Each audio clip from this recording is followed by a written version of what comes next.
a quererte desde la histórica altura donde el sol de tu bravura le puso cerco a la muerte. Aquí se queda la clara, la entrañable transparencia de tu querida presencia, comandante Che Guevara. Cuba में इनकलाबी अगुवान ची Guevara जी 50वीं वरसी मल्हाई वई। Cuba जे शहर Santa Clara में तक़रीबूं मुनक़िद कयूं वियूं जिथे ची गवेरा बाग़ियुनि जी अॻुवाणी कई हुई ऐं अमीरियत ख़िलाफ़ फ़ैसिलाइती वेड़ कई हुई। पूरे शहर में ची गवेरा जा मुजस्मा ऐं संदसि क़बर ॿाहिरां हज़ारनि जी तइदाद में माण्हू गॾु थिया। उन्हनि ची गवेरा जे परस्तारनि में सदर राउल कास्त्रो बि मौजूदु हो। सदर राउल कास्त्रो तक़रीबुनि जी शुरूआत ची गवेरा जी क़बर ते अछा गुल रखी कई ऐं ची गवेरा जी वरसी तक़रीब खे सरकारी मीडिया सिधो सो नशिर कयो। ची गवेरा खे 1967 में बोलिविया में इनक़लाब आणण जी कोशिश दौरान फ़ौज पारां गिरफ़्तार कयो वियो ऐं गिरफ़्तारी खां हिकु ॾींहुं पोइ खेसि क़तलु कयो वियो। ची गवेरा जो लाश 1997 में क्यूबा मुंतक़िल कयो वियो।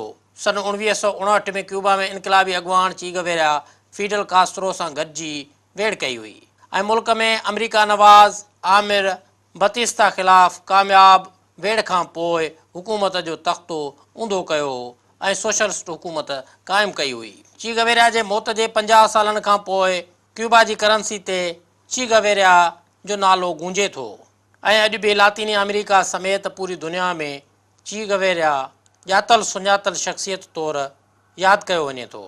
पूरी दुनिया जा नौजवान हिन वक़्तु बि ची गवेरा जे तस्वीरुनि जूं शर्टियूं पाइनि था ऐं ची गवेरा जो नकुलु कंदे नंढड़ी ॾाढ़ी रखनि था ऐं मथे ते टोपी पहिरीनि था। ची गवेरा जी 50वीं वरसी तक़रीब में शरीक माण्हुनि जो चवणु हो त असां हुनजे तमामु घणो वेझा आहियूं ऐं हुनखे हमेशह पंहिंजे वेझो रखंदासीं। संदन चवणु आहे त असां ॼाणूं था त ची गवेरा क्यूबा जी लातीनी अमेरिका ऐं दुनिया जी नुमाइंदगी कंदो हो ऐं उहो असां लाइ फ़ख़्र जोॻो इंसानु हो।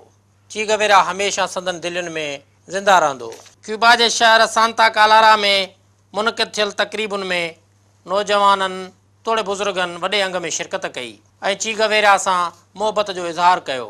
हिते इहो बि यादि रहे त ची गवेरा मौत खां पहिरीं कास्त्रो जे नाले हिकिड़ो ख़तु लिखियो हो जंहिंमें हुन लिखियो हो त मूंखे ईअं महसूसु थिए थो त मां पंहिंजे फ़र्ज़ जो कुझु हिसो अदा कयो आहे ऐं उन अदा कयल हिसे में मूंखे ईअं महसूसु थिए थो त मां पंहिंजो पाण क्यूबा जी सरज़मीन इनक़लाब सां ॻंढे छॾियो आहे।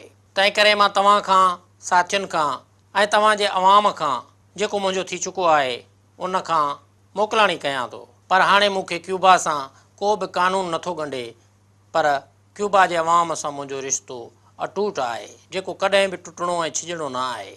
ची गवेरा जी 50वीं वरसी जीअं त क्यूबा जे शहर सांता क्लारा में मल्हाई वई पर पूरी दुनिया जे मुख़्तलिफ़ शहरनि में पिणु क्यूबा जे हिन अज़ीम इनक़लाबी अॻुवान खे भेटा पेश कई वई।